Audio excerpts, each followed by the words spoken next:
Okay, so hey folks, I'm gonna call it to order at 7 o'clock, because it is 7 o'clock. Good job. Even though we said 6:45, so I'm already 15 minutes behind. So, we have a couple of things on review and revise the agendas may be advisable. So I have a couple quick things. We have to just bless some more signings for Bill so we can keep everybody getting their paychecks. So I think Laurie and Bill will review this with us. And I just, when we get to the minutes, I do have a correction on one of the minutes. So does anybody else have anything that we didn't do or should do? Or I feel like I should stand over there. Okay, if not, I believe we've got Al,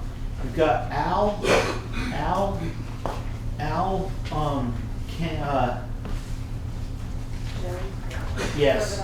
We just have 2 from West River, right? 3. Oh, where's the third one? Hello? Oh, you were voting? Yes, sir. Oh, I didn't think you were voting. Oh, I'm sorry. Okay, so we got Ken. So we got 3. Only for 15 we have. years. We have. Well, how come we only got 1 week? We got we got 3 from River Valleys. Dwight, Mark, and myself. We have 2 from Marlboro. We have Doug and Selena, and we have the one. What? I'm not Rosie. You're not Rosie. You're making a great Rosie. I think. And we've got Allison from Windham. I don't. From Stratton. Nobody from Windham, right? You know the drinker? I do. You know. So nobody from. And so I think that's it. So minutes. If I could get a motion to approve the June 15th. I'm sorry. If I can get a motion to approve the September 21st. September 28th and October 19th minutes. I want to hold the June 15th. Thank you. Okay, I got a motion Second. from Doug. I got a second from who? Second. Selena. Is there any discussion? Hearing none, all those in favor say aye. Aye. Any opposed? Cool. June 15th. We actually had a gentleman who reviewed the video and just made a comment. We made a motion on the June 15th one that stated, Mark moved to allow the executive committee to begin a in-house search for a replacement for Bill. And I don't remember exactly what the minutes say, but it doesn't say that. Go ahead. So I don't know if I have those minutes with me. It's in the packet. Okay, so it's in the packet. June 16th? Yes. Yes. Okay. No, that's my Bill's fault for the 15th. So it would be.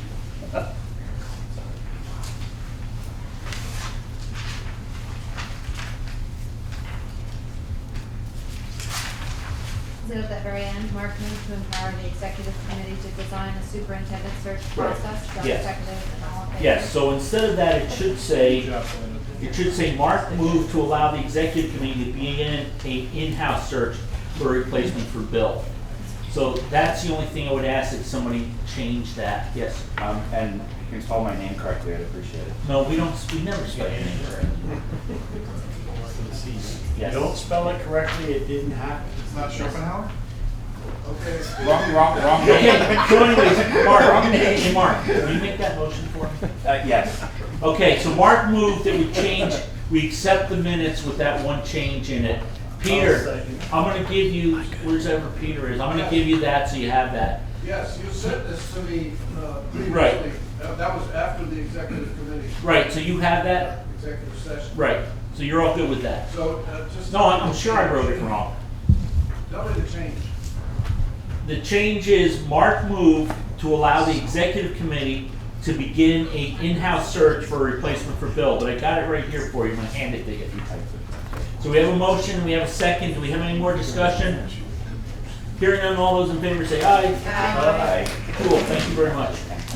Okay, moving right along. Old business, Justice, I think I was drinking. Justice, Diversity, Equity, and Inclusion, J.E.D.I update, Wayne and Scotty. Unfortunately, Wayne couldn't make it, he's feeling a little under the weather, so we're gonna give this all to Scotty. And that's going to be a break to you folks because I only know half the presentation. No, I'm just kidding. I got this, but I will be a little bit briefer. First of all, this is really excellent work we're doing here, and I want to say to the board that, and this is a little off script, but this equity statement that you folks put forward is, to me, it is not progressive. It is moral, and it is right, and it is exactly the people I want to be working for. And so I just want to say, and that's a personal thing, but I just want to say that thank you for this, because what this tells me to do is what I feel I should be doing, and I feel like my whole leadership team is, we're all on this page, and that's because of what you guys did. In a lot of places, people in my position feel like they have no cover. And I want to make sure that all of the kids in my school feel included, all of my families feel included, that our practices, our curriculum are thoughtful and are inclusive, and really look to raise up the marginalized people. And I believe this is, I feel very patriotic about this. I feel like this is America, and I don't feel like everyone is doing this.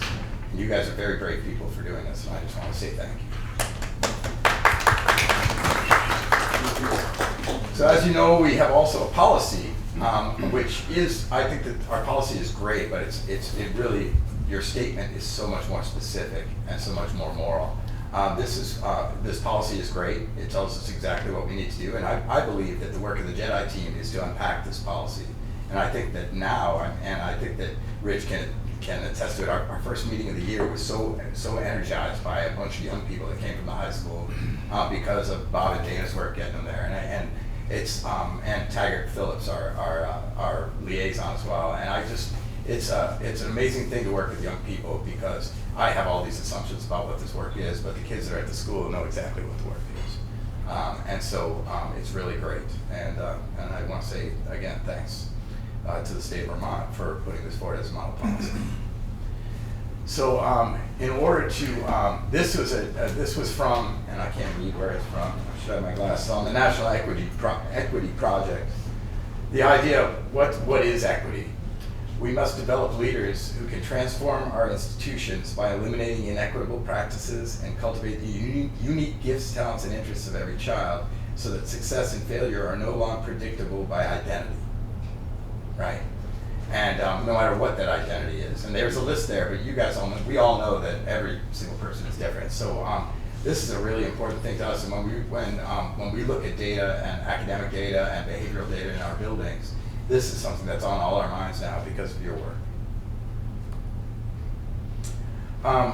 We're working with the Collaborative for Educational Services. And we have them now, I would say, I don't know, Bill, if you're using the phrase, they're kind of on retainer almost. And I want to give you an example. I mean, these are their services and the things they're doing, but today at our high school, Bob had a question about a costume that a kid was wearing. And he sent an email to Wayne and I and to the Collaborative to say, because we pay them for this. And it's I'll tell you, to have this kind of collaboration is really it feels very safe. Because, as a person, I think I might know what I might do to respond, but you never know how that might be taken by parents or by people who may disagree with me. It shouldn't be about my opinion. So here we have these experts who are willing to work with us. And they sent us an article today. I don't remember where the source was from, but it was called "My Culture Should Not Be Your Costume," right? And I mean, these are just really, again, they're intellectual exercises, but they're also really important to the children we serve and the families we serve. So what are they doing for us? They'll respond to bias incidents. They'll create a bias incident response team. They'll respond to parents who are concerned about our equity efforts. So if we are trying to explain what our work is, they will help us with that. They'll support our school during anti-CRT activism, if that were to happen. CRT is critical race theory. Getting proactive about identity-based bias among students and educators. They've got group facilitation. They're so good with our group, and we've had a few hard meetings last year, and they're so good at making sure that we're all learning and that we're all moving forward. It's been very positive. They facilitate hot moments in staff meetings or department meetings. So if I had an issue at my school and I needed to address it with my staff and I wanted some help, they could come up and help me with that. And again, it's nice to have a fresh set of eyes and someone with some expertise who's been doing this in lots of school buildings, to have them come up And the rest, I mean, I know I work with a lot of principals who we all benefit from this. They'll build transparency for equity. They'll create identity-based support groups for students. These kind of groups are really important, and it's very difficult for us to build those kind of groups with our small student bodies. So it is a challenge, but it is happening in our district. They'll do listening sessions to learn about current equity issues in schools. They'll do family engagement. So if I wanted to have an evening at my school about how, let's say I wanted to talk about holidays at my school, and I wanted to talk about with families to try to get an idea for what families really wanted us to do about holidays. Because there are lots of opinions about that. They could lead that discussion and let me be the note taker and the person who would enact the decisions that were made that night. They plan collaborative curriculum audits. So if we wanted to have a close look at our curriculum, if the boards decided that that was something important to do, they could come in and do a professional audit. And they might work with staff who are hostile to equity pursuits as well. So I'm very excited about our work, and I'm going to talk to you a little bit about J.E.D.I as well. Wayne and I presented to our new hires over the summer. Jen McCusick and her team put together this amazing 3 day, or it was 2.5 days this year, Jen? She's not here anymore, but I think it was 2.5 days this year for our new hires, which went through every single thing that you could think of that we could teach people about who we are and what we do in our buildings. One of them was equity, and Wayne and I presented to them, but we also presented on the first day of school for all the teachers at the gym at Leland and Gray. This year we're going to meet monthly, and we decided to move to 12:30 to 2:30 rather than 3:15 to 5:30. There is some positives to that, and I would say some negatives to that as well. The positives are people are getting paid to be there, which wasn't the case in the past. And people feel, I think, that it's part of their professional work, which I think is an important part of this. We all did, I believe. The negatives are, I think we lost a lot of our elementary educators. Because, you know, what elementary educator wants to be out of the classroom for the whole afternoon? You know, I think I actually might be biased. I don't know if it's the same way at the high school, but the people I work with really cherish their time with the kids. We have 7 students, which is amazing, and these are kids that want to step up and talk about this stuff, and so I believe that our conversations are going to be really rich. But that was an advantage too, so that students could attend. I forgot. Yes, what really got bad last year, right, Rich, was the fact that we didn't have. We would have these meetings, and then there'd be a basketball tournament, and we'd lose all the kids, or they, you know, and we don't want the kids to miss either being in the basketball tournament or cheering for the basketball team. We want all that, so it was really conflict.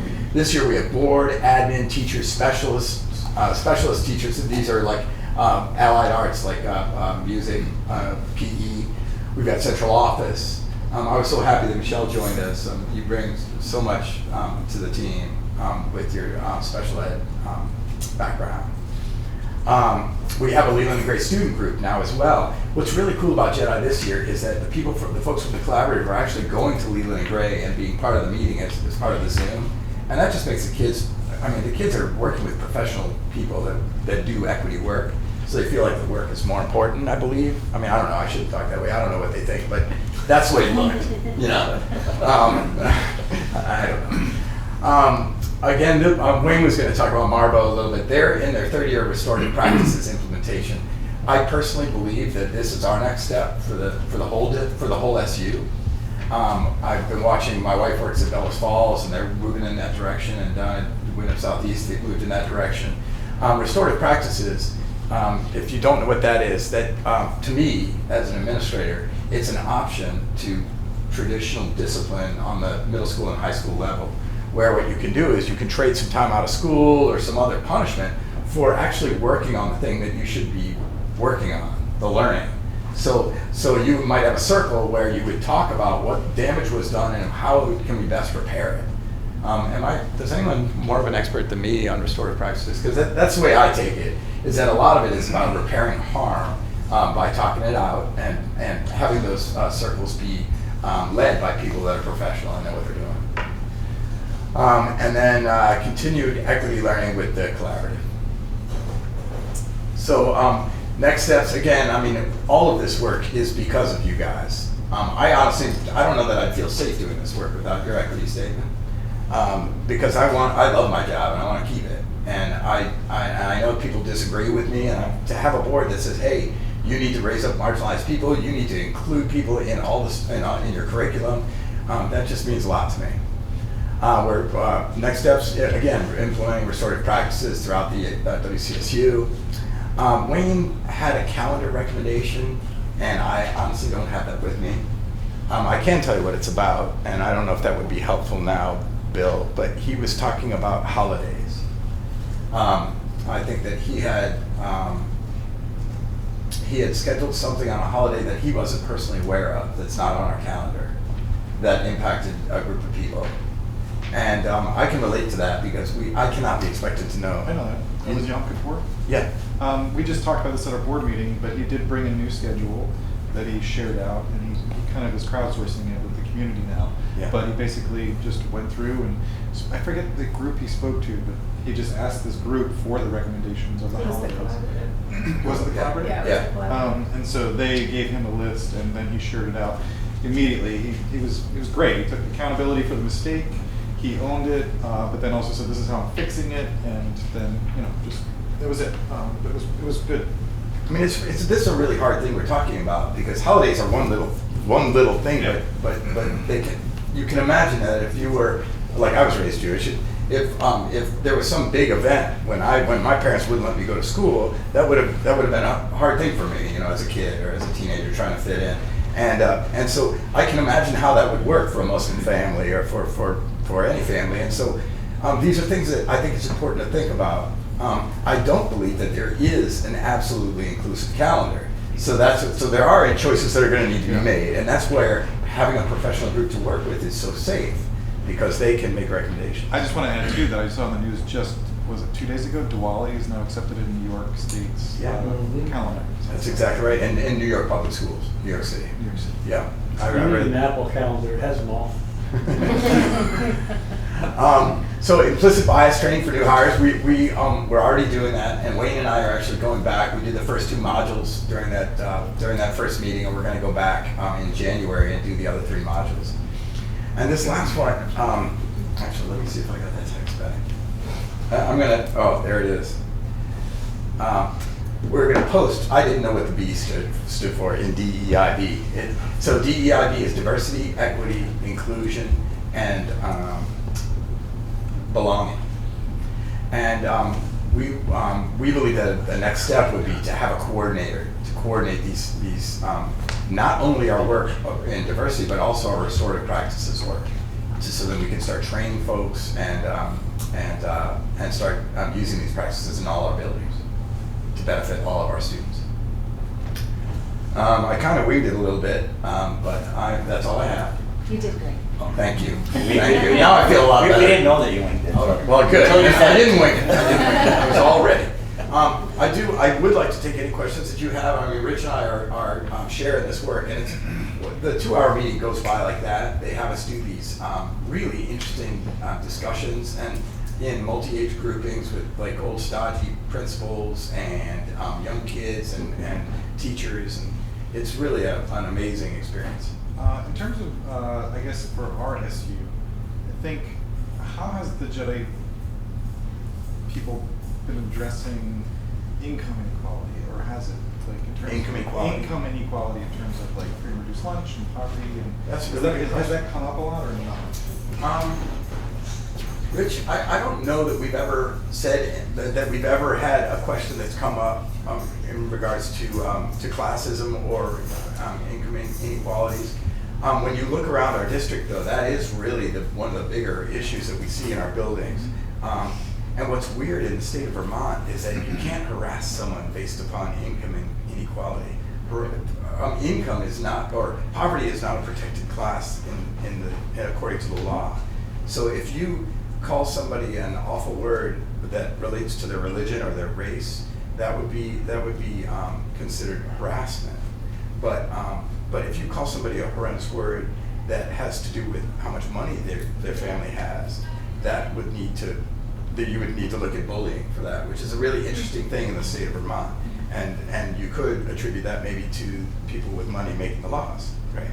But I don't know how we could incorporate that more, but I think that's a really good suggestion as something that we should be working on, because that is really when you really look at the diversity in our schools right now, income is one of the real bases, and I'm sure that Rich and I will take that to the J.E.D.I team. I And mean, we have to deal with it as boards because we're approving monies for every kid, and so it's like, well, how much can parents afford? And we have to look at that. So it's super important for us to know how to address. And I think also, like, and I'm just thinking right now, but when I think about winter sports, right, and when I think about activities after school and things that we're charging money for, do we have safety nets for all the families to make sure that everyone is included in all the things we offer? And that is something that like an audit around that would be a really smart thing for us to take on. And I think that Rich and I can bring that back to the team. That's a great idea. You know, just as an aside, back even before Bill was in Vermont, one of the teachers at Dover used to get all the students on the school bus in the first grade and would drive to everybody's house. You know, and say, okay, here's where little Johnny lives, here's where Mary lives, here's where Stevie lives. And we actually had complaints from some parents, and we had to stop it because Johnny lived in a trailer that, you know, looked pretty bad, and, you know, Susie lived in a $1 million condo, and, you know, it was because there was no context to it. But I mean, that was 20-something years ago, so that is an excellent point. It's something we don't think about, but that's probably one of our biggest issues up here. Yeah. Is you've got people that parents barely make a living, you got people that parents don't know where to put all their money, so it's... Well, how do you give voice to those folks who can't access it? Right. And I think the voice piece is really important. But like in Dover for Thank the you. winter sports program, that's one of the things we said is that, you know, we had a school board member for years, she's passed away now, she would give her school board stipend to the school, and that was used for, like, at graduation, the 6th grade graduation, they wanted the students, the boys to wear a jacket and the girls to wear a nice dress. If the family couldn't afford it, you know, the money came out of her fund to kind of fund that. So those are the kind of things we could bring up and talk Yeah. about, so. And you know, it shouldn't, like, at Newbrook, and I'm sure that all of our schools have things like this, because these are loving people, where like maybe the PTO has a fund for if, hey, can I call on you? And at Newbrook, like, one of the local churches is willing to help us out, but really maybe we should be looking at where the issues are, and maybe we should look at budgeting for you know, some help, you know, to make sure that Each school should think about that, because it is coming up, Laura, Budget to talk season. about budget. yeah, that's a really good point. Thank you so much. Are there any other questions or comments? So I just want to say, Bill has, you know, as much as he can, has attended all last year. Bob started attending this year. We do have a lot more students. We do have another board member, one of your other member, not Dan, but Jeremy from Marlboro has been participating as much as he can. But it is really interesting. I mean, last year I did an ad in the Valley News for Martin Luther King weekend, because, you know, we always do something for the gas station. And I really wasn't feeling it because of the stuff that Scotty and Wayne are doing to me. And so I put Doing with you. I put an ad in the paper, and it said, you know, remember, you know, the reason we're having this holiday, you know, and think about the struggles this guy has gone through, you know, comparing it to the struggles we're going through with COVID and stuff today. And I actually had people call me up and say, did you lose a bet? What was that all about? So it's kind of an interesting thing to me, you know, so it's something that it really, it's not like we're going to have all the answers, but it's good to have a conversation. And I kept telling Bill, I'm confused. I don't know what I'm doing. I say to Wayne and Scotty every time, what do you want the board to do? What can we do? Because I really feel like as a board member, I want to do something, but I'm not exactly sure what to do. So they do have a request here, but it says it came from West River to fund an equity coordinator in the FY24 budget. So can somebody speak to that? Yeah, I'll speak to it. Yeah, there was a discussion at the West River board meeting about the role that other supervisory unions and supervisory districts have. It's called different names, but essentially it's an individual who is ultimately responsible for equity work within a supervisory union or a supervisory district. And the request of West River was very simple. They just wanted the ability for the SU board to discuss the possibility of that during budget season. So that's why they had that discussion in early October. We wanted to mention it here tonight. We, as a leadership team, will be meeting on November 9th. And so my thinking, after talking with Bob, was, is it okay for you all to allow us, as a leadership team, to kind of discuss the idea, come up with a concept, a cost, maybe some ideas of what that person would do, and then just have those discussions along with the WCSU budgeting process, so that it could be an ongoing conversation. We could give you some thoughts. It could be iterative. You want questions answered. So after hearing from West River, I'm asking you all if it's okay for us as a leadership team on November 9th to kind of discuss the concept, and then at our first meeting on November 16th, mark it down, budget meeting, WCSU.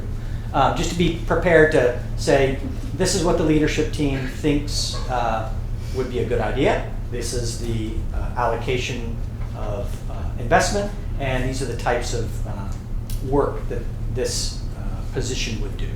If that's kind of our path. So I think what would be really good, Scotty mentioned this collaborative that we're working with. I think we have 3 or 4 people that come to these meetings. They've done, I know they've done a lot. When I brought you all last spring, that resolution, that was vetted by them. It started with them. We made a couple little changes, and then we checked with them. Can you explain how that's all being covered and how you're paying that cost now? And would this supplant it? Would it be an addition? And just Great point. So right now, the stuff that Scotty showed on the second slide, that is all being paid for by ESSER grants. So that is running out. So that is another thing that, so it could be a combination. There might be something where the WCSU board thinks it's a good idea to have an individual that is an equity coordinator that might take on the activities that the collaborative's currently doing with us. It could be that there's maybe a couple, like a transition time where there's the leader and then there's maybe some support for facilitation of J.E.D.I maybe specifically. So I guess that actually brings up a good point of between now and the 16th, we can use our time to talk with the collaborative about both of those concepts, and then be able to come back to the WCSU board on the 16th with some ideas. But you're right that the ESSER money that is using to fund the work that the collaborative is doing this year is grant funded money and is not currently in a budget for FY24.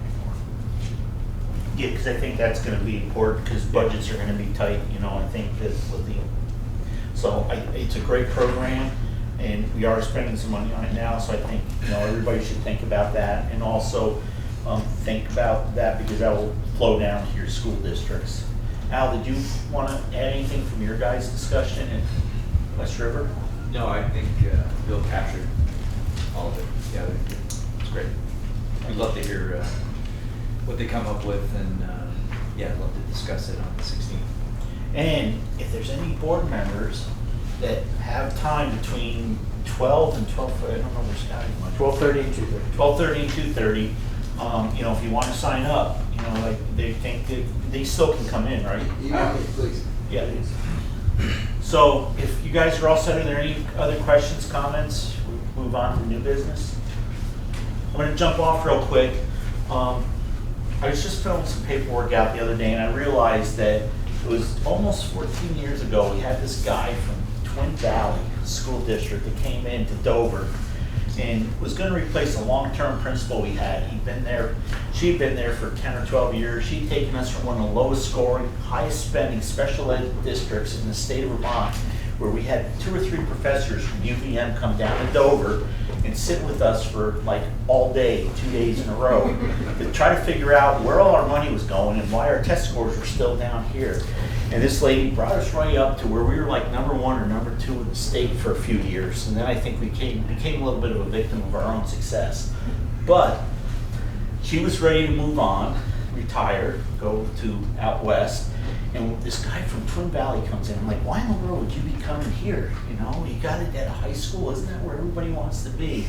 And we actually got to hire this guy, Bill Antone, for 7 years, and it was really good. And what I like to do is I like to tie people up. I call it indentured servitude. You know, so we actually signed like a 5-year contract with him after he'd been there 4 or 5 years. And Bill came to me one day and said, hey, you know, Stephen John's going away. Yeah, I understand that. I'm the chairman of Windham Central. He says, I'm thinking I want to apply for that.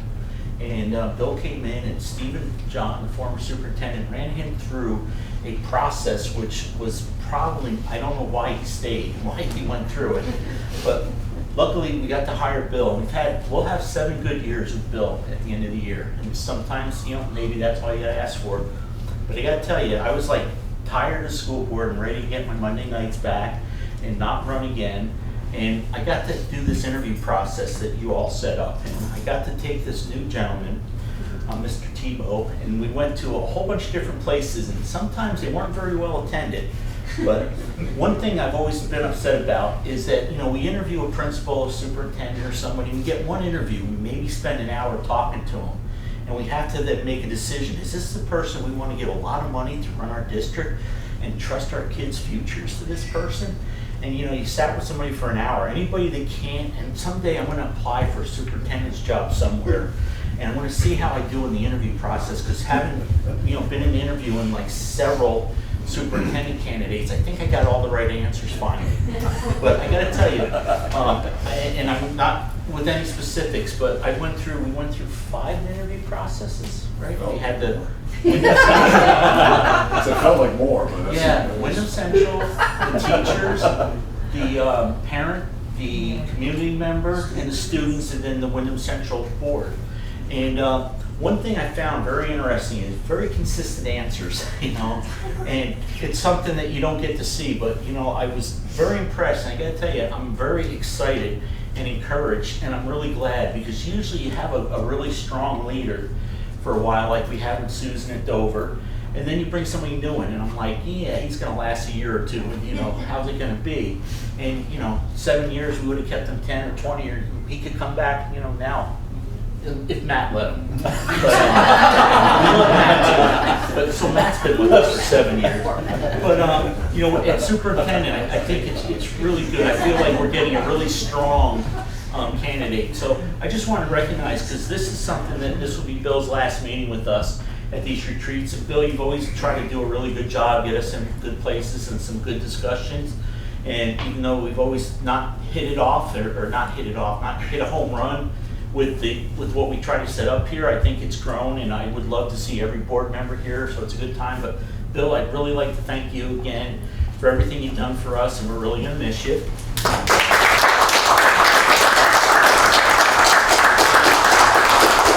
I really appreciate the heads up in May that you weren't going to renew. And you know, Bob, I can't wait to work with you. I'm so excited, and I took a lot of notes from all these meetings, so I'm going to hold you to everything that you said. So, and I got to tell you, haven't signed anything yet. he actually did. You're stuck with him. Yeah, I got to tell you, if he did half of what he talked about doing, we're going to have a lot of fun. It's going to be a really good 7 to 10 years, hopefully. But just so you all know, one of the things we had to do was I had to submit to the Secretary of Education's secretary or legal lady, I'm not sure what she is, the contract that we signed. So we do have a contract signed. We're just not sure if the Secretary of Education is going to let it go through. So if Bob really did rob those banks he talked about back in the day, we may not get them, but I don't see any reason why we shouldn't. And you know, Bob, I'm really looking forward to next year talking about you and how wonderful things are going for you. And I really appreciate the year transition, or almost a year. I think it worked great for Bill. If you remember, Bill got rid of some people before he even was superintendent. So, Watch out! Here comes Bob. So I just want to do that under new business, and as soon as we get the letter from the Suzanne lady at the Secretary's of Education's office, then you know we'll make an official announcement. and I will call your lady, I missed her today, but today was a day from heck. SEAL, social, emotional. Board, Bob. Oh, I'm sorry. That's like a social, emotional, academic learning, SEAL. We have an update from Michele and from Meg. Is Meg here? And actually, Meg unfortunately has some childcare challenges, so just have me. Okay. You just, Yes. right there. Sounds good. Could I just unplug this? You know? Is anyone else using the It's your overhead? call, bro. Because then. Yeah, no, if it's not there, then you can stand in the middle and not feel like you're on stage. It's not a button, is it? One more time. Spot on, there you go. There you go, that's good. Yeah. Oh, that's all right. Face it the other direction. I feel like I need to like stamp on it. Pay no attention to the man behind the I'm curtain. Michele Harchi, nice to meet everybody. I've been working in the supervisory union since January of 20 as a special educator, and now I work with Stephanie very closely in central office as a special ed coach. And I'm also working with the SEAL team. So I'm here to kind of give you a little bit of an update. Let me know if you have any questions. So SEAL, social, emotional, academic learning, SEAL for short. We also use SEL sometimes, social emotional learning. You have a couple pieces of information in your packet, but I'll kind of cover it. So you've probably seen SEL in the news, or it's a big topic across the country, and it's definitely found us here in Vermont. And one of the pieces of paper talks about what it is. So I'll just give you the 5 components, and then we can talk a little bit more about what we're doing in the SU. So SEL is about self-awareness, self-management, responsible decision-making, social awareness, and relationship skills. All of the qualities that we want our students to have, we want our staff to have. So the SEAL project that we started this year is building that from what we call the universal level, so the classroom level. We do a lot of it already in the SU in different ways, but this initiative is to bring a group of individuals together from all of the schools.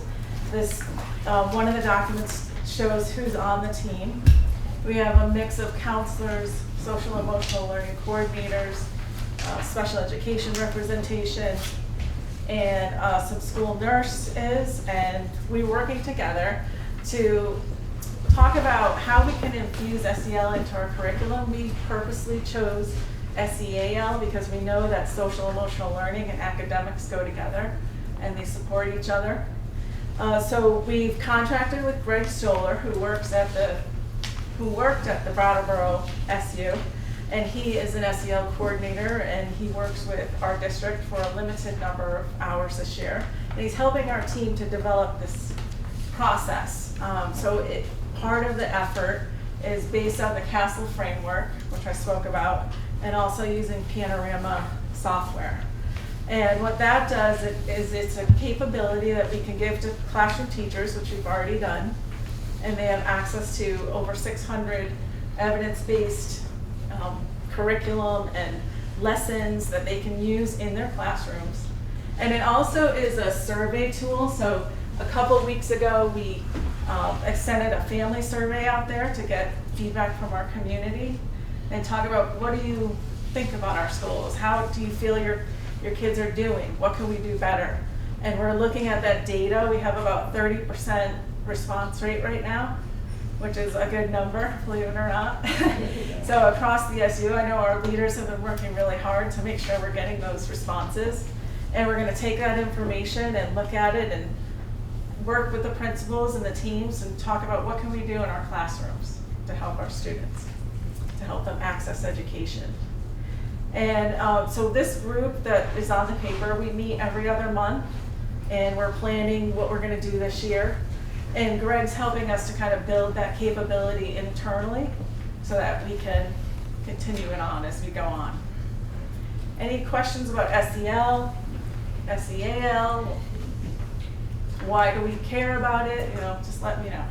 Well, What do we need Michele, to I'll know? just say that at this meeting last year, that was one of the big concerns of this group. You weren't here, but it was, we thought the pandemic was coming to an end, And we were very cognizant of the challenges that a lot of our students have had. And so we heard a ton from our individual boards and the SU board about what are you guys doing to prepare for social and emotional learning, which led Jen to look for opportunities, which led to you and your team actually being created as a maximizer of our internal work.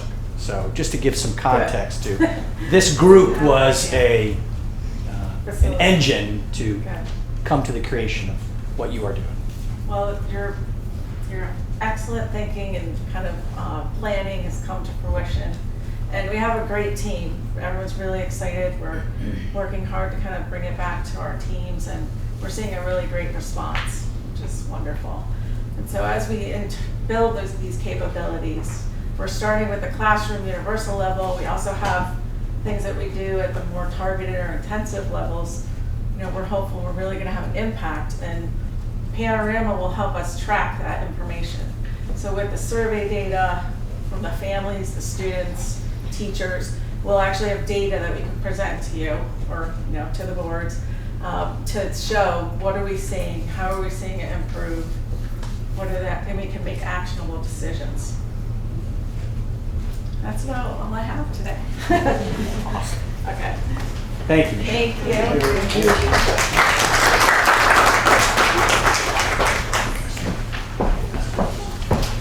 All right, I think I'm up next. Financial update. I'm going to keep it quick because you're going to hear from me a lot in the next few months as we enter into the budget time. If you would just take out the revenue and expense summary fund balance report here. I've just spent 2 weeks with our auditors. Yay, that's been fun. Things are going really well though. Pretty confident in the numbers that I'm presenting here tonight. Based on that, we probably won't see audits. They're very backed up. They've lost, as everybody is, dealing with employment issues. The auditors are as well. So I would not suspect to see any completed audits until January or February, to be honest. Well, so the field work though is going well. So just to break this down, the first three funds are really what you as a board have control over. And I'm sure nobody remembers, but back in November of last year at the budget meeting, I had suggested, I made a recommendation to move some fund balances around so that we are funding the MTSS budget and putting the bulk of our fund balance in that fund, which does a couple of things, right? So it sort of right-sized the ship, so to speak, so there wasn't as much in the superintendent's budget. And it really creates a continuum of services for the long haul, right? We're using some ESSER funds to also supplement this budget as well, because with ESSER funds you can supplement, and you can supplant, which is bizarre, but you can do that. So we are using that tool to create this fund balance so that it smooths out the increases over the years. Jen spoke very eloquently at the last, at the November board meeting, and said this investment is 3 to 5 years at a minimum, right? So we are building that right now by doing this. So I really want to thank the board for taking that recommendation and really creating this, fund that we can, watch grow and be able to use to, so that you're not getting these big increases over the next 3 years as Act 173 comes into play and our revenues are reduced, right? So that's what's going to happen over the next few years. The bottom part of the page is just all of the grants we're managing right now, which is a lot.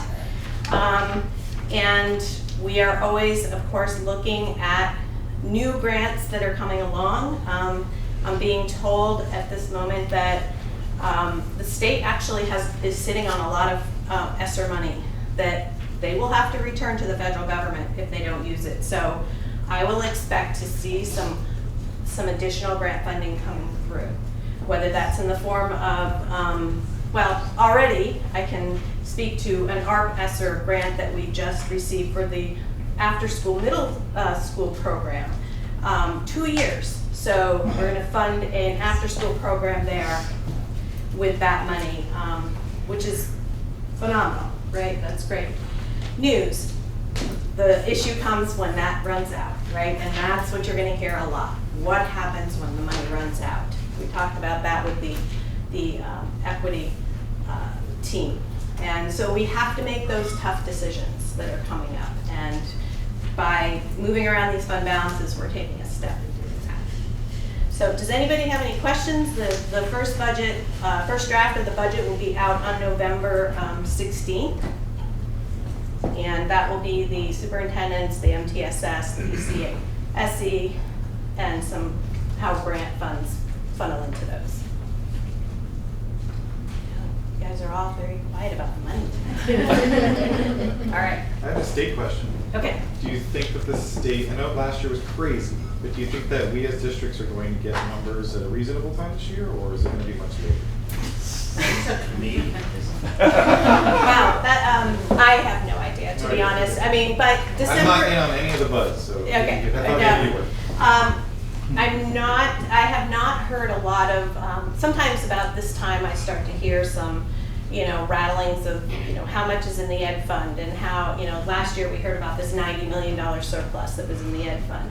I haven't heard anything. It's been really radio silence from the AOE on that. So, again, in all of your budgets, I did a comparison of what the yield was last year, which was very high, $12,000 to $13,000, and then I did an $11,000 yield, which is where it typically is, right? So you can see the difference in the tax rate. I have no idea at this point in time. I do know COLA at this point, and I know what the national, it's NEPA, and the acronym went right out of my head. But it's another indicator that is 4.96%. So those are the two indicators that I know that we work with. So. Any other questions? Thank you for all your support. Thank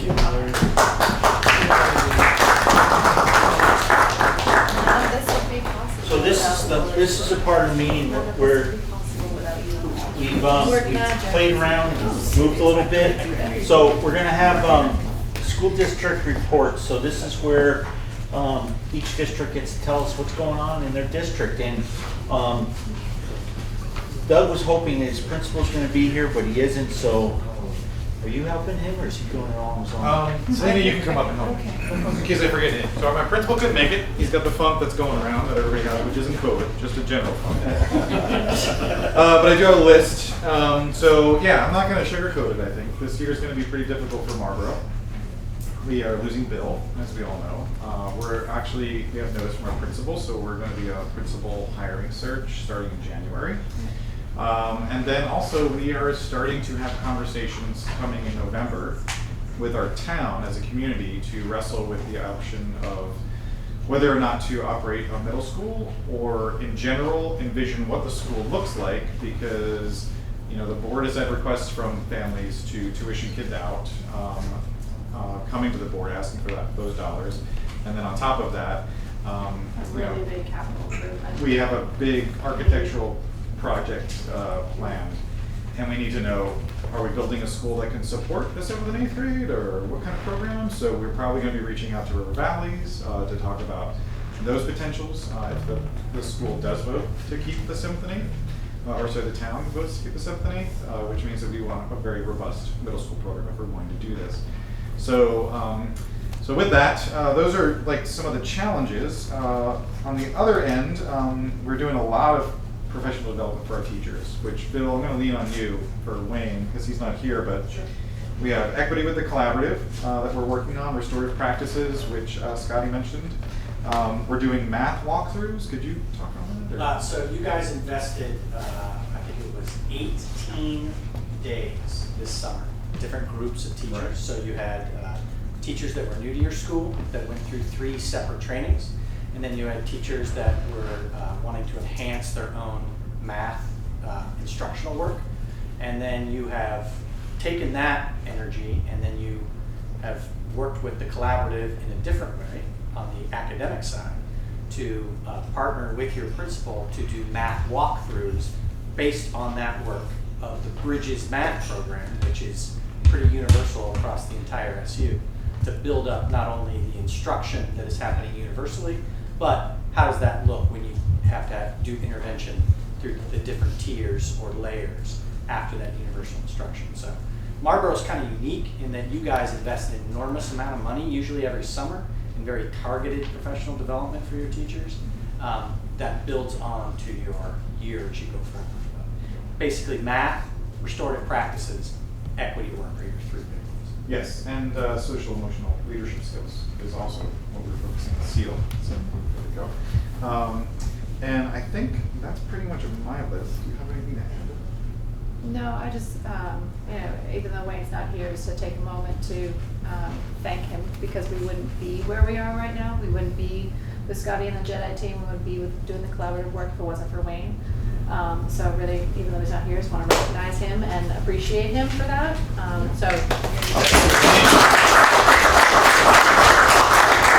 He has spearheaded, this is our 2nd year where we've taken, we do 130 releases for a chunk of time in October and then a chunk of time in March for our teachers to do that work. It's because it's so hard to find common planning time for them, so we've really invested in that and wanted to make that a reality for our kids and our teachers. So yeah, that's all I want to add. That's it, Bill. Do we miss anything? Well, just very exciting that almost getting ready to open the temporary classroom. Yes, that is close. I don't think it's a lock yet, but it's close. We're getting Close. We do have a temporary building because we are just running out of room, and we have reworked with the WCSU, CSU model regarding special education.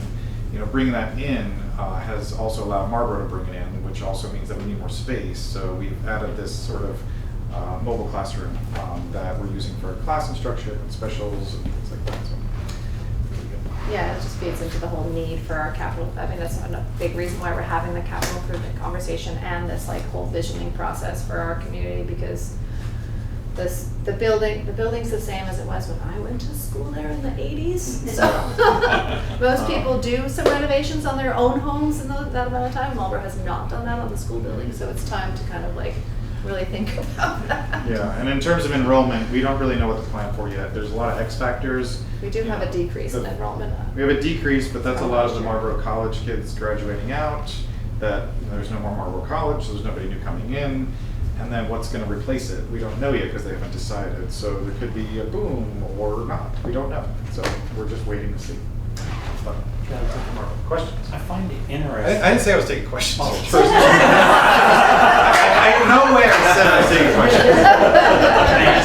Yes, you can ask me something. So is there, I mean, when we had the collaborative between Wardsboro, Dover, and Marlboro for 46. Yes.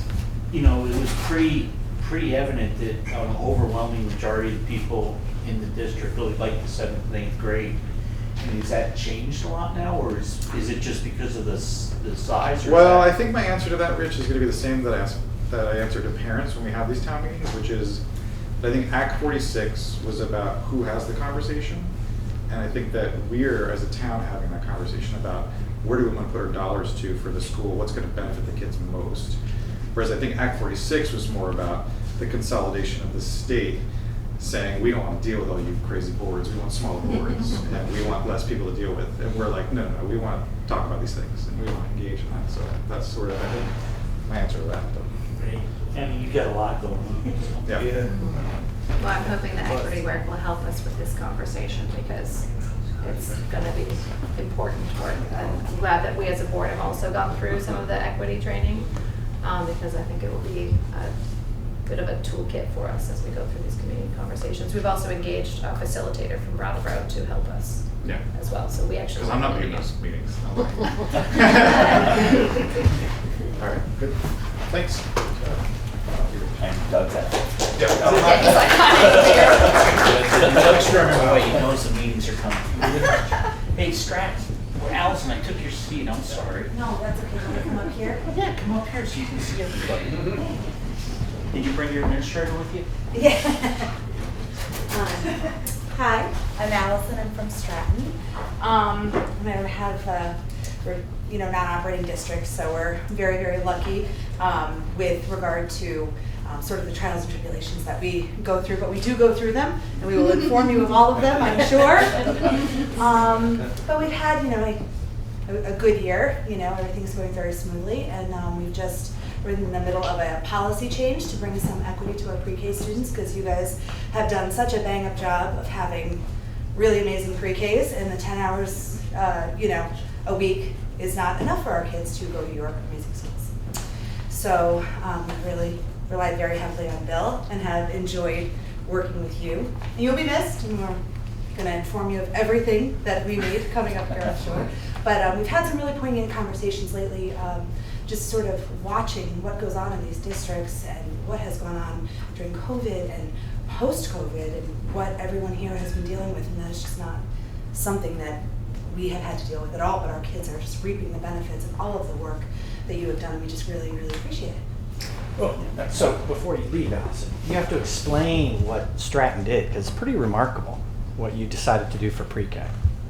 Oh, well, we just sort of opened up the pre-K enrollment. The law says we have to pay for 10 hours, and your districts have, a lot more than that. And so our students weren't really able to take advantage of that unless the parents wanted to pay for that out of pocket. And so with the help of Bill and with PHO, we were able to create some policy language that will allow our kids to attend these local pre-K programs, for the 3-year-olds and the 4-year-olds. For up to 35 hours a week.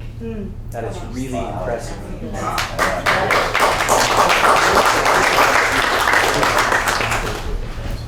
So I will say too, one thing, although they don't operate schools, like when we do the evaluation for the superintendent, Allison's been great. She's my technology person. She's the one that when you send them all back, she actually prints it out, because remember, I still have a flip phone.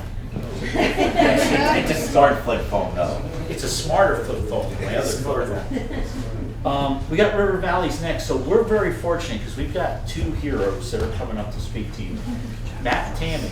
And we're very fortunate in River Valley because we've got some very experienced people. We also got somebody just like me, I'm Leland and Gray alumnus. We have 3 of us. Right, 2 of us. I graduated later. These guys were really early.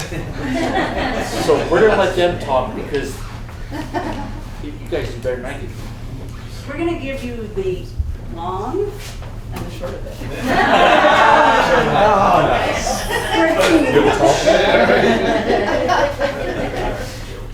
All right, so I really appreciate all the time that all of you have given to all of our schools, and we are off to a great start. I also feel like we've been running in crisis mode the last couple of years, and now we're really in recovery mode for our students, and it's our job to figure out how we're going to support our families and our students, and I think we're running in the right direction with all the work that we're doing with the J.E.D.I team and the school work. So I'm really proud to be part of this district. But a little bit of bragging for us, I guess.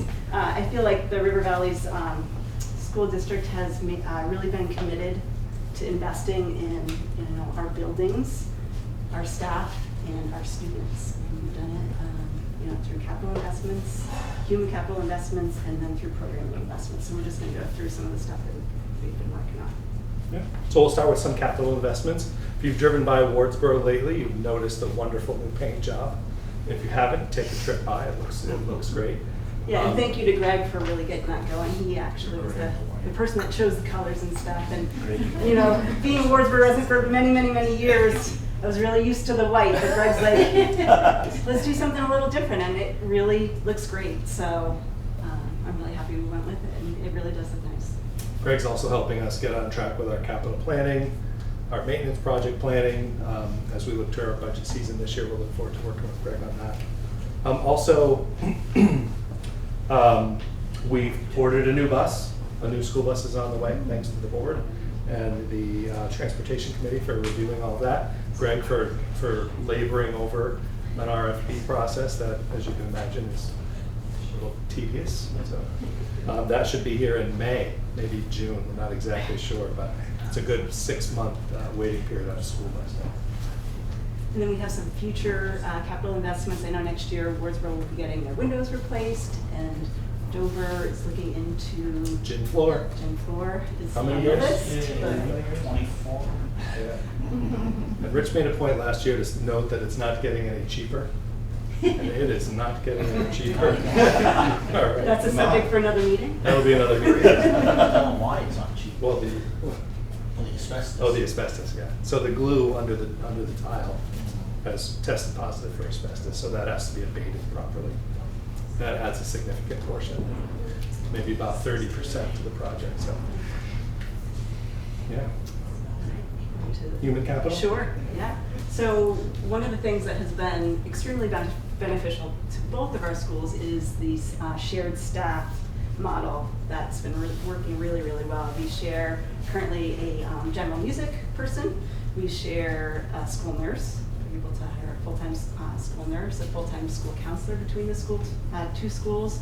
We also share a librarian, a technology person, as well as a food service person. So that has been extremely beneficial.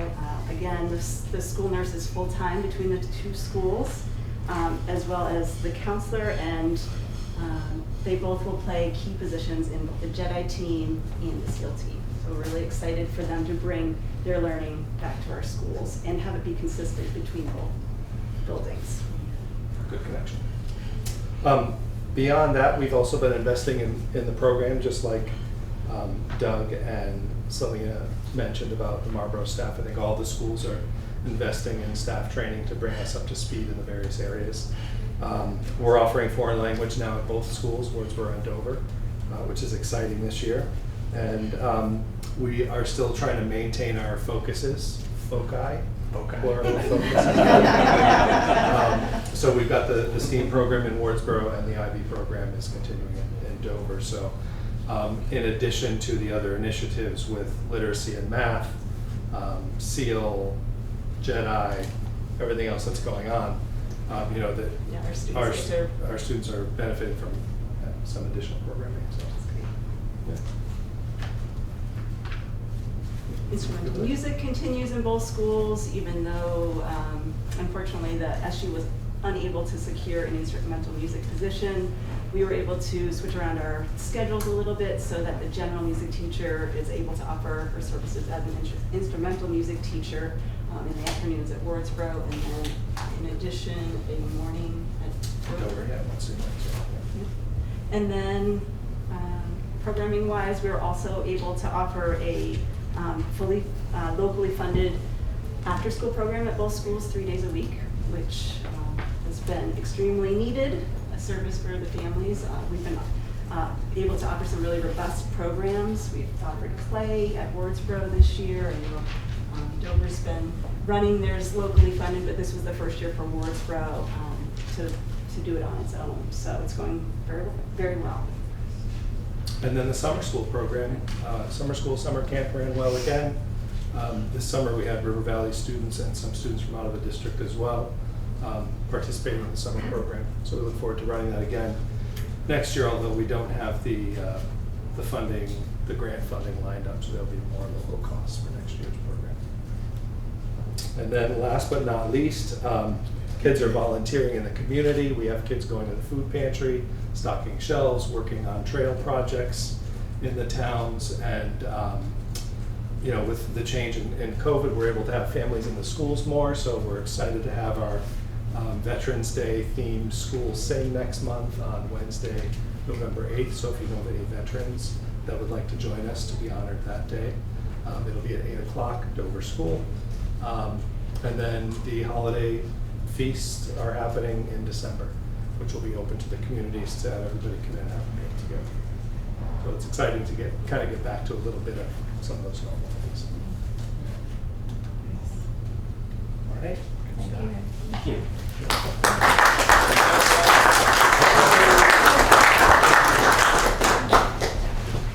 You guys in Marlboro can't steal. Stay away. And West River, you can't steal either, okay? All right. So, Bob, you coming up? West River doesn't steal, we're appropriate. Thank you. We're West River, so who's coming up? All right. They're all coming up. We've got a group of 5, baby. Wow. Look at that crew. All right. Look We did, at yeah, that of course. crew. All right, well, we have a big group here. Not up there. Intimidatingly tall. Why don't you introduce yourself to start? In short, Who are you? Al Clausen, West River Chair. Bob Tebow, Principal Leland and Gray. Renee Lucy, principal at Townsend Elementary. Monica Deuce, principal at Jamaica Village School, 345 teacher and lunch lady. Wow. Scotty Tabashik, principal, Newbrook Elementary School. Daniel Quadro, assistant principal, Leland. All right, that's us, West River. I would just like to start it off at the 30,000 foot level, which I like to call the board level, right? These are our experts, so I'll hand it over to them shortly, but I just want to kind of give you a view from the top. So over the last year, it's been a very interesting year, several years, as many have noted. We're coming out of the pandemic. We have many challenges, and West River, let's just throw a couple other challenges on there. So we have decided that as part of our long-term planning that we want to go towards a one campus model or other models, depending on whatever whatever folks come up with. So very large challenge, right? So, well, let me back up. First of all, we decided that we want to have a pre-K through 12. And that was our first step as part of the long-term planning. We've been doing long-term planning for a long time, but most recently with a coordinator, a leader, since early this year. So over the last 9 or 10 months, we've gone through quite a process, and that was a major decision to do it pre-K through 12. Many rumblings around the community about sending out to other towns or whatever, but we put a stake in it and said, nope, this is what we're going to do. We're going to have pre-K through 12 here, period. So, and then continuing on with long-term planning, as I said, we went to the one campus model. That is what we want to aim towards. Also, as part of that, many interesting things that the community came up with. I mean, it certainly has been a learning experience. We are going to get NEASC certified, which is a 10-year process. Very long process. It's something that we've been certified in before, but in our discussions, community, all the stakeholders found it to be very valuable towards showing what we are about at Leland and Gray. So that is one of the things we're doing. We're also going to be engaged in feasibility study. Thank you. Feasibility study. With Stevens and Associates. Yes, which I cannot name. Do I need to take over? Yeah, right. So so that's going to be very interesting to find out what they come up with for a feasibility for a one campus model. So those are some of the things that we've been doing over the last year, amongst many. And with that, I'm going to hand it over to our principal and then walk down. So at Leland and Gray, we've spent, starting last year and moving this year, our professional learning has been focused on project-based learning.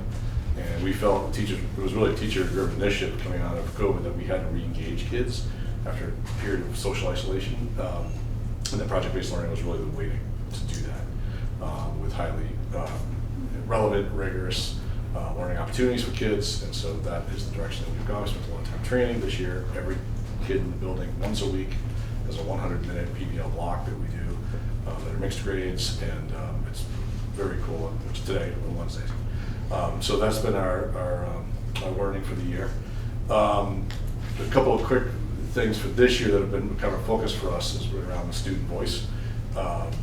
Scotty mentioned in his presentation about the work of our students being a part of the J.E.D.I team, and he mentioned another element that I think maybe was just maybe missed by folks, that there's actually a second group of students that are getting trained by the collaborative in what they call intergroup dialogue.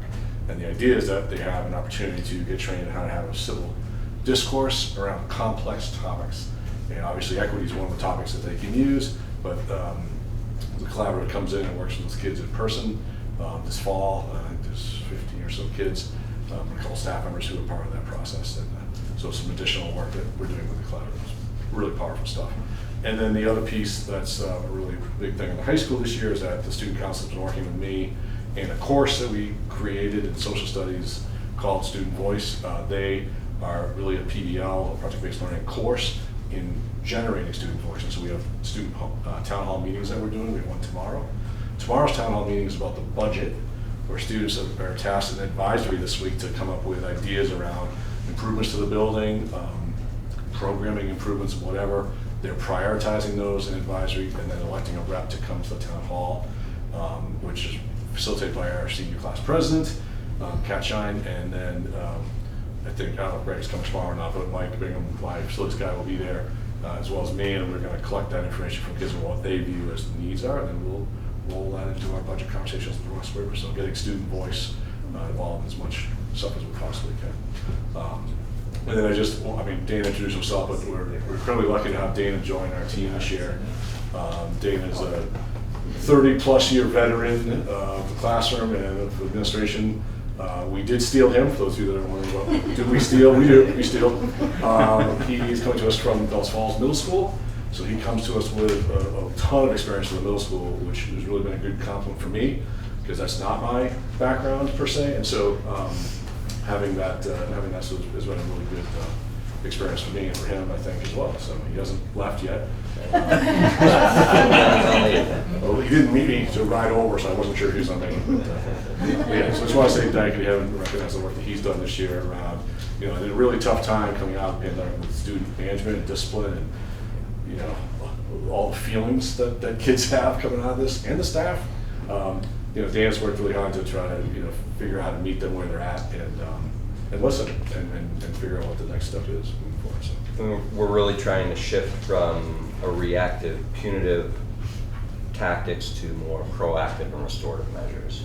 And we're making headway, and it's going to be a journey, but the kids they've been responding already, and it's been awesome. It's been good. I'll just leave this one last story. If you checked out the Reformer this week, I think it was this week, the article about the reality fair was a great opportunity. I just want to, I won't get into the detail of what it was, but BDCC did this reality fair for area high schools. We hosted it at Leland and Gray, and the people who were there volunteering, there's 80 people volunteering for different business groups. Read about the paper, it's a great story. But we heard repeatedly from those folks, as well as the leaders of BDCC, that our students were the most engaged and the best behaved, and it was really a tribute to what our juniors and seniors were able to do. So again, part of that restored piece, we reward them with ice cream sandwiches for their work at lunch the next day. Free ice cream sandwiches for everybody. Bribery. Yeah, well, it was a reward. Oh yeah, it came after the fact, but we were so happy to have those people tell us that our kids were like the most engaged and the best behaved.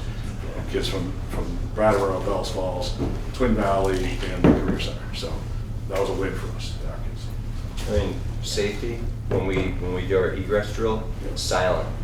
Like high school kids are showing up and they're doing it. Middle school kids see it, they're matching it. They're really being successful in making it. So it's really great. Nice. Go, Yeah, Townsend Elementary, we have some exciting things to share. This is my first year as a principal, so happy to be here. Thanks for the invite. Some building update stuff. We have our badging system is pretty much complete, thanks to Greg and his team. I'd say 95% of our staff have badges now and are able to get into the building easily, but one of the most exciting things for me is not only is our front door also badged, but the The door that is just past our lobby that leads into the rest of the school is also a badge lock system, so just making it feel even doubly safe for us. We're also looking into an accessibility ramp for our stage. We have some wheelchair accessibility issues so students can access their OT and PT services. Being an older building, we really don't have a lot of those accommodations, so we're looking into that. Some staffing updates. We finally were able to hire somebody for our 11-to-1 part-time hourly position. Lots of staff absences still this year and coverage issues, and so Ruth Dano, who is a former nurse and mother of a nurse at Leland & Gray, has taken the position, which has been great. So we also have this year a counselor 4 days a week, which is really great, coming from 1 day a week. So we're able to address a lot of the mental health issues in our school, and some of our social emotional kids are getting one-on-one counseling, which was not happening before. We were able to keep our home to school liaison. She also does some social emotional small group settings. So our kids are really getting what they need on that level. We also have a nurse 4.5 days a week, coming from, I think, maybe 2.5 it was last year. So yeah, just having the staffing in a time when staffing issues right now are very short has actually felt really good. So. New stuff. So this year we've really been focusing on addressing the Act 173 changes in MTSS systems. So our teachers are really working hard around providing, well, really just that mindset of like, they're all our kids. This is not just a tier 1 kid. This is not a tier 2 kid. This is not a special ed kid. They're all our kids, and we can all provide those services. So we've used a lot of the district PD days, and then I've used the half days and staff meetings to follow up with those PD days to get my classroom teachers trained on interventions where those were just interventions where special educators and academic support teachers were using them before. So now we're all trained in all the same things, and we're able to really target all hands on deck, multiple small groups of kids getting what they need, which is great. And then on the behavioral side of MTSS, I'm using some of our grant money from the BEST and Act 230 grant, which will get Greg Stoller from the SEAL team that Michele presented. He's going to come in and do some targeted training for my staff. So I sent out a survey. What are some behaviors you're seeing in your regular classroom that you would like addressed and you would like help with? So the teachers filled out that survey. He'll be coming in on November 14th to show how to track data, how to go over classroom interventions before we're removing students from the classroom. So that's really exciting as well. And then he's also going to come in and sort of do a half-day observation on our step room, which is like our behavioral sensory room for like a calm down space, or some students have scheduled breaks throughout the day, like whether it be transition time where they need that extra help, or even like teacher directed breaks to, you know, if it's a safety issue and things like that. So, and last but not least, we also have our farm to school starting up, which is brand new for Townsend. So Amy Duffy, who also works at Newbrook, was hired at Townsend. So we she got sort of the guinea pig of Newbrook and got to get the program started up there, and now she's going to be at Townsend with us. Her and Jenny Kessler applied for a grant. We're going to get a cooking cart that'll go around the school, and then also we have funds for a school garden come the spring. So that is underway. Cool. All right, Jamaica. Let me talk about Jamaica Village School. So first, let me just say thank you for having the confidence in letting me lead this school. It's been such a joy to be a part of that school, and this is my 6th year there, and so to be in this position, it's a gift to me, because I'm able to just put my little touches on things. And one of those little touches has to do with the restorative practices that I know we've been talking about all evening. And so we're actually starting it at the very bottom, the kindergartners. And we have circle group in the morning, we have circle group in the afternoon, and it's part of building the relationships and being able to have those conversations, even the little ones. For example, every afternoon we have our apologies and appreciations. So maybe something happened, you need to apologize to the other person. That's your time to do it. And everybody is supportive. Or you appreciate something that somebody has done for you that day. Same thing as well. And so along with the apologies and appreciations, we also do what's called a reflection. So each student has the opportunity, it's not required, to write something that maybe was great that day or they did well today, but also something they might need to work on. And so we've incorporated that, and that's really become a part of every afternoon, just going through that reflection with yourself and reflection with the day. And the thing that I did not even realize, I mean, out of all my 20 years of teaching, is that these folks are teaching me something every single day about things I need to do better in the class. I mean, they will write it on a little sticky. Let's say the math menu has too much on it, okay? Too much on the math menu, will you please adjust it for next time? And we listen, we have the conversation. So it's just being able to have that starting at that lower level, and I can see it just building up to the middle school and the high school level. So besides that, which I'm really, really proud of, doing our equity work and restorative practice work and our circle time, and the building of the relationships, every single student in that school feels loved. And I can say that with absolute positivity. Everyone is greeted, everyone by name, and everyone feels loved, and their needs are being met at that school. So I'm very proud of that work that we're doing as well. We have our laughter program, which is in full swing, so it's 5 days a week. It lasts until 5:30 in the afternoon, and it's been very, very popular. It's a little slow at first, but now it's starting to build up, and we even have more kids that are starting to join it, and it's really been great to see their day continue, and then to see what we do during our school day continue in the laughter program.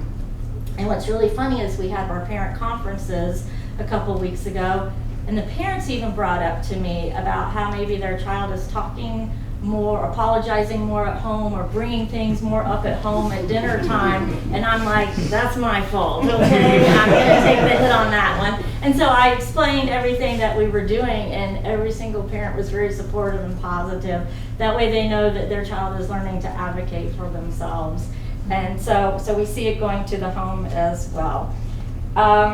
As for our programs and such, everything that was pretty much mentioned, I will say that we've had some special guests come into the school that we've been very fortunate. One was Glenn David Andrews. He's a trombone player and from New Orleans, and he is in a group down there in New Orleans, and he was having a residency, I guess, up here in southern Vermont and traveling around.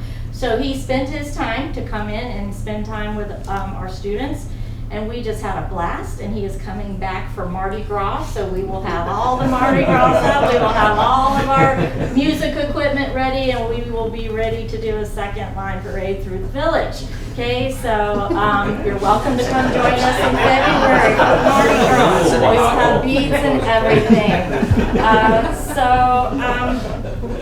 We're going on a field trip to the Equinox nursery on Halloween. So we chose to do that so that we can go have some apple cider, we can have some apple donuts, we can go for a hayride, and just enjoy the beautiful day and be outdoors on Halloween Day. So again, thank you very much for giving me this opportunity. Thank you.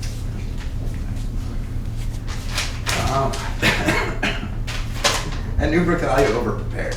At Newbrook, 2 minutes, guys. 2 minutes. All right, so many timing. I'm going to talk like the end of the prescription pill commercial. You know, I'm gonna talk so Bridges Math implementation is this year in all of our schools in the West River District. It's going very well at Newbrook. My teachers really taking hold. We're doing number corner, and we're doing the regular universal instruction. We're also backing it up with small group instruction with the Bridges. What is the Bridges? intervention program, with their intervention program as well, so it's all aligned. It's really nice, and the materials are beautiful. We pay for a lot of it, but that's just money, which is a really smart way to make an investment. I'm very, very pleased, and that all came actually from Mike Krikorian and Jen McCusick, who are our academic support teacher that focuses on math, and Jen is our curriculum coordinator, and it was their recommendation. I'm very proud of it. Our math menu, just like in the other West River elementary schools, we're using menu models. And the reason why we're doing this is because our MTSS system requires that classroom teachers be the first layer of intervention. So what that means is that a classroom teacher needs to be able to provide a small group time for kids that need it, be it enrichment or remediation or otherwise. So what's happening in all of our schools is that we're having a menu where kids have choice, where they can do independent work or play independent games or do independent practice work, while the teachers are able to pull a group of kids that are on the same level and give them the instruction they need. I'm not to the level where you are, where you're teaching new intervention tools, which sounds like a really great, and the reason why I'm not there is because Renee is a practiced academic support teacher, and I'm not. So I'm going to learn from my colleagues on that one. That sounds great. Our structured literacy professional development this year has been wonderful. You guys are getting your money's worth out of Jen McCusick. She is, what is happening in our district, moving all of us along, is really all because of her vision. And I would say that it's really a pretty magical thing to be part of, because I feel like I'm learning more at work every day, and that's a really cool thing. As far as professional learning, again, we've been working on TSS, and we've been developing our procedures at our school. I honestly met with Michele early on in this process, and we sat down and we looked at what can a principal do to support the teachers, because this is a lot this year, where we took on a new math program, and we're saying, hey, you got to intervene in your classroom, so you got to use these menu models. I sat down with Michele, and she and I devised kind of a system for me to help the teachers, to support the teachers, and it's going very well, Michele, and I really appreciate that a lot, your time and your energy. I also want to mention at Newbrook, Stephanie, our special ed director, had a vision about 5 years ago that we would try to keep as many kids in the district as we could, keep them with their neighbors, no matter what their intensive needs are.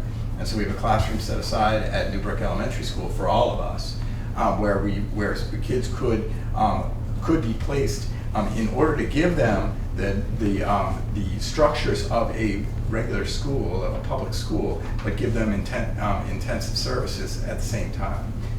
It's being led by Beth Merrill, who's an incredible educator, and I'm very proud of it, because I look at these kids and I know, it's Community House is a great school, but we all know that there is some benefit to keeping the kids with their neighbors, and it benefits all of us, because all the things we're doing for those kids are good for all kids.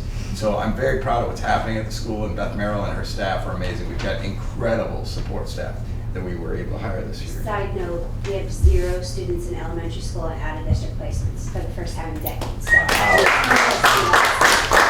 And that is not, and I'll say, that is Beth Merrill and her staff is why that's working. And because of the planning that I'm sorry to point you, that Stephanie has done for us. I know I've only got about 30 seconds left, so I got to hustle. A lot of this was talked about. I do want to mention, you guys got to stop by Newbrook Elementary School. We had a flood last year because one of the supply lines to one of the toilets broke 2 weeks before the end of the school year, one of the worst school years of all of our lives. And I called Greg. He came from church that morning with a couple of buddies. And we ripped out all the wet carpet so it wouldn't seep up the walls. And over the summer, with the money that we got insurance, and we made some investments as well, we now have brand new carpeting through the building. Greg personally painted, with Pat Mace, our custodian, painted the whole building, and then put in new LED lighting. And when you walk in, it's really like a brand new place. And it really was all because of the ingenuity of taking advantage of a bad situation. I mean, I thought we were going to close school and be in school all summer. That's what I kept thinking when I walked in and there was 2 inches of water on the floor. So it's really a miracle. And Greg, thank you.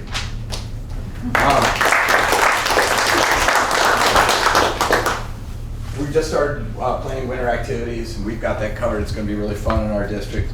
We just had conference day. We just had a circus residency that was a blast, and you guys are doing that too. Troy is so fun. We had complete capacity in our multipurpose room on the night of the circus. The parents were, of course, grinning ear to ear. You know, it's the most amazing thing. I don't even watch the kids. I watch the parents. It's super fun. We also We also have our harvest dinner coming up, and I know that Renee does as well. And this is a result of the hard work of our farm to school team, which in my building is led by Amy Duffy, who is our farm to school coordinator, along with Heather Sperling, who's an expert third grade teacher and a farm to school enthusiast. She's also the head of our union. And you know, it's really homespun. It's the PTO and the farm to school team. Suzanne Paul is also doing an art show that night, and I would love it if any of you would like to come. It's going to be on November 10th.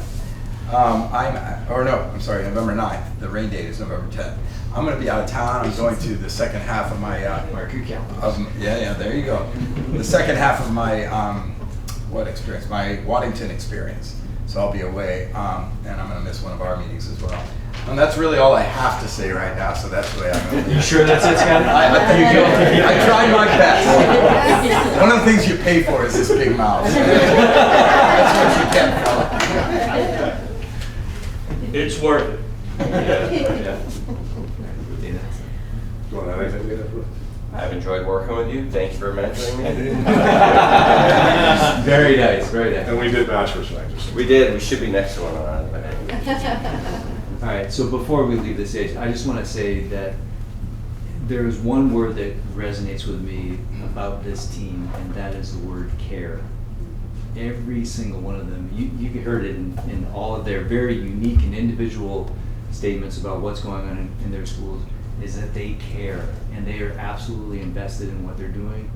And yes, you're right, Scotty, that is what we're paying for, and I really appreciate everything that you folks do. And as a board member, one thing I've learned is you just stand out of the way, hand them the tools, let them do what they need to do. And so, fantastic job. Really appreciate it.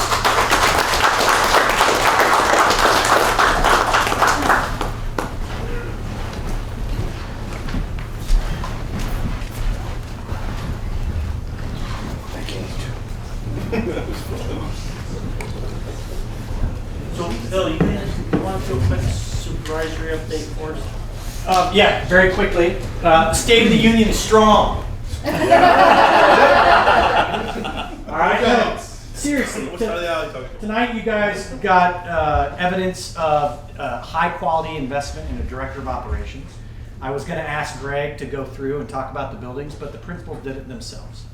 And that has nothing to do with all the COVID reaction, all the preparation, all the transportation, we've had over a couple of $1 million of investment that has flown through grants that wouldn't have happened if we weren't prepared for it, weren't able to deploy it, weren't able to work with director of operations, principals, boards.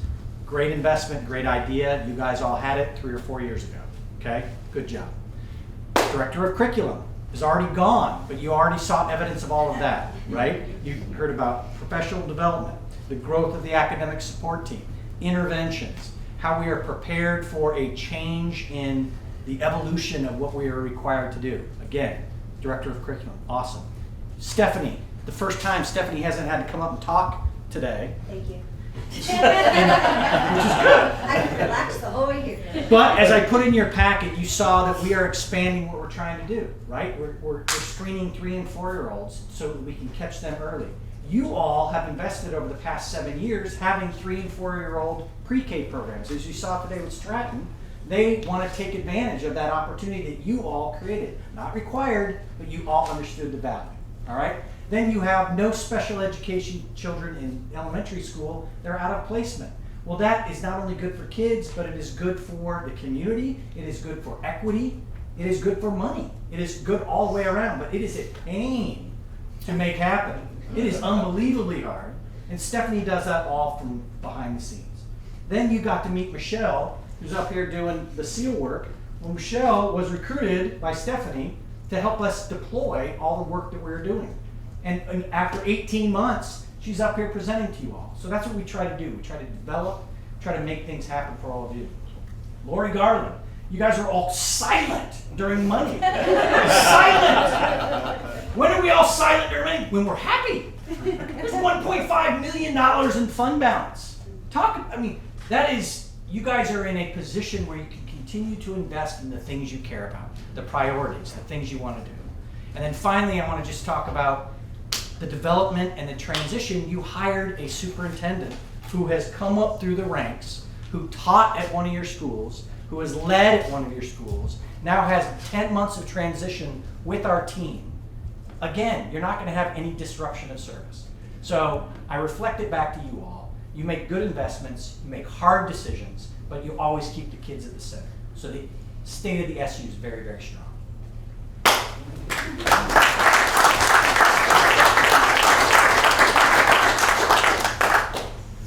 So, Mark, we got two more quick things and one policy, but oops, sorry.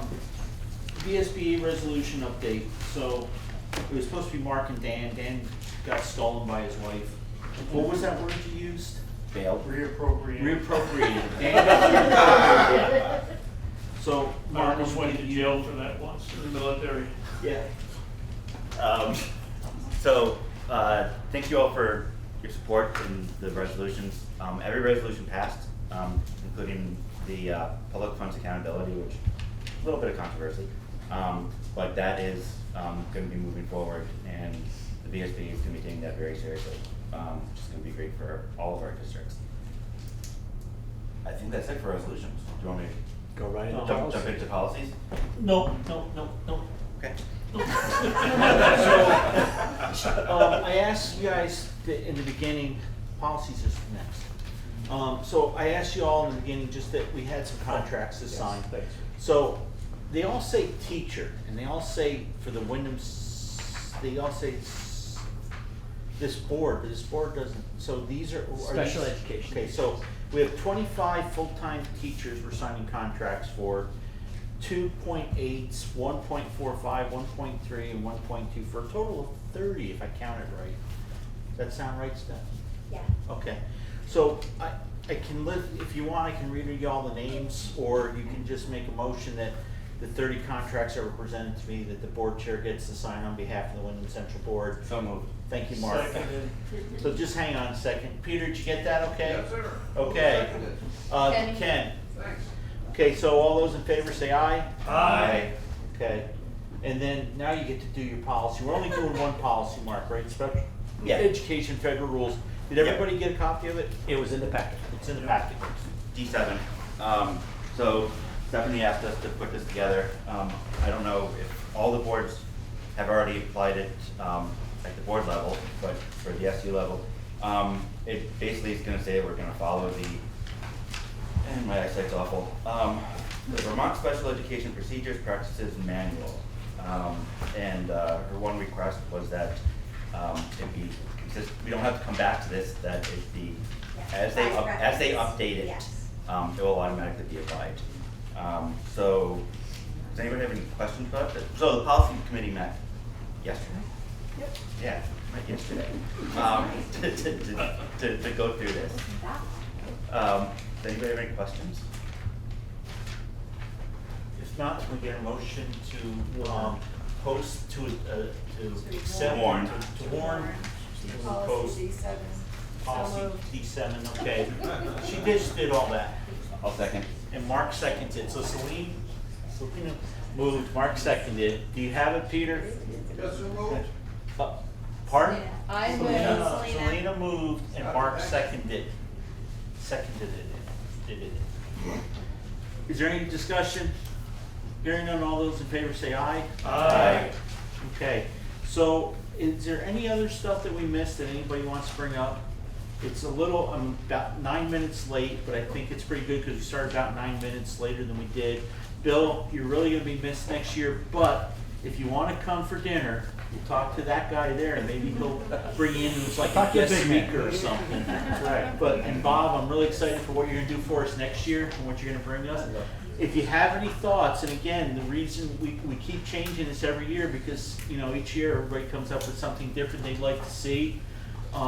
So please, you know, bring your ideas to a WCSU meeting. We'll have a discussion with Bob. Bob will hopefully get us set up. And, you know, we'll have fun sometime time next year, end of October, beginning of November. So I am looking for that motion that we all love to hear at a board meeting. First, Rich, thank you for doing this, keeping us on task, leading us.